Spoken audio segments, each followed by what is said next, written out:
ഇഴജന്തുക്കളുടെ താവളമായി വടക്കാഞ്ചേരി നഗരവനം. വടക്കാഞ്ചേരി കുന്നംകുളം പാതയിൽ ഓട്ടുപാറ ജംഗ്ഷനിലാണ് വനം വകുപ്പിന്റെ 10 സെന്റോളം സ്ഥലത്ത് നഗരവനമെന്ന പേരിൽ പാമ്പുകളുടെയും ഉടുമ്പുകളുടെയും ഈ താവളമുള്ളത്.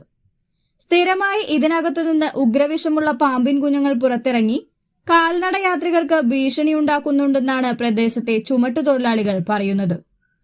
ആദ്യകാലങ്ങളിൽ വനം വകുപ്പ് ജീവനക്കാരെത്തി നഗരവനത്തിലെ പൊന്തക്കാടുകൾ വെട്ടി വൃത്തിയാക്കാറുണ്ടായിരുന്നെങ്കിലും ഇപ്പോൾ അത്തരം പ്രവൃത്തികൾ നടക്കുന്നില്ലെന്നും കാടും പടലവും കയറി ക്ഷുദ്രജീവി സങ്കേതമായി നഗരവനം മാറിയെന്നും പ്രദേശത്തെ ആളുകൾ പറഞ്ഞു. അടിയന്തരമായി നഗരവനത്തിലെ അടിക്കാടുകളും മറ്റും വെട്ടി വൃത്തിയാക്കി പൊതുജനങ്ങൾക്ക് ഇഴജന്തുക്കളുടെ ഭീഷണിയില്ലാത്ത ഇടമാക്കി നഗരവനത്തെ മാറ്റണമെന്നാണ് നാട്ടുകാരുടെ ആവശ്യം.